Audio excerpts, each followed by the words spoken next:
So madami nga po ang nagulat sa pasabog na inilabas kahapon ng batikang sports journalist na si Snow Badwa matapos itong sabihin sa kanyang official Facebook page na ang import na umano ng rain or shine na si Jalen Johnson ang mananalo bilang best import of the conference nang dahil sa malapit na daw umuwi ang NBA player and TNT import na si Bol Bol. Dahil dito ay nag-umpisang kumalat ang mga balita sa Facebook na ang dahilan umano kung bakit aalis na si Bol ng PBA ay nang dahil sa hindi daw nito nagugustuhan ang pisikalan sa ating pambansang liga. Habang may mga nagpakalat naman na sinabi umano ni Bol Bol na hindi daw kasi siya nag-i-improve sa PBA, lalo pat ang main target pa rin daw nito ngayon ay makabalik sa NBA. Pero ganun pa man nga po ay wala pa namang inilalabas na official statement ang mismong TNT Tropang 5G management patungkol sa issue kay Bol. Kaya posibleng fake news ang mga pinakalat ng iba't ibang basketball pages sa Facebook. Maliban na lang kay Snow Badwa na sinabi lang na malapit ng umuwi at walang sinabing dahilan. Dahil alam naman nating lahat na karamihan ng mga pasabog ni Snow Badwa ay nagkakatotoo talaga.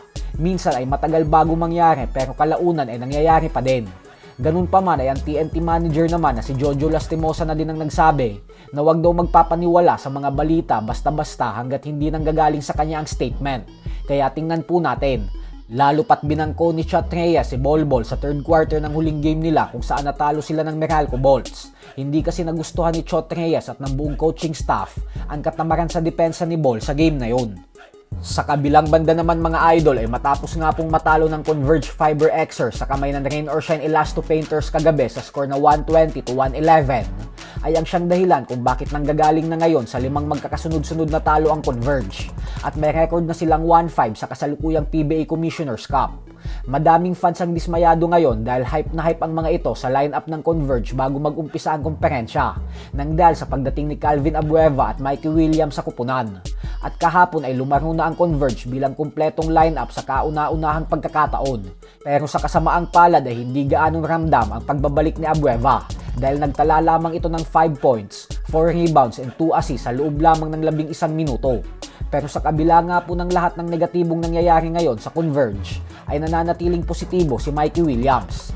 Ayon kay Mikey ay aminado umano siya na mahirap na ang sunod-sunod na talong nalalasap nila. Pero nakikita niya daw na nasa tamang direksyon na sila at na kailangan na lang umano nila makabinwit ng isang panalo upang makapagtuloy-tuloy na sila.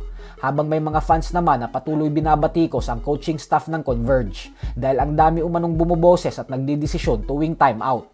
Kaya naguguluhan na rin ang mga players kung anong sistema at diskarte ang susundin nila. Kagaya na lang kahapon kung saan nahuli sa camera habang time out na sabay-sabay nagsasalita at nagbibigay ng instructions ang tatlong coaches. Samantala, agaw eksena naman nga po ang Gilas Pilipinas Women's Guard na si Vanessa De Jesus matapos nitong maglabas ng official announcement kanina lamang na papasok na siya sa paparating na WNBA draft. Ito po ay matapos niyang ipakita ang kanyang talento sa Duke University at Notre Dame sa NCAA Division 1. Kung sakaling pala rin ng draft si Vanessa ng WNBA, ay mauunahan pa ng isang babaeng Pinay ang mga Pinoy ballers na makapasok sa NBA. So hanggang dito na lang po muna tayo mga idol.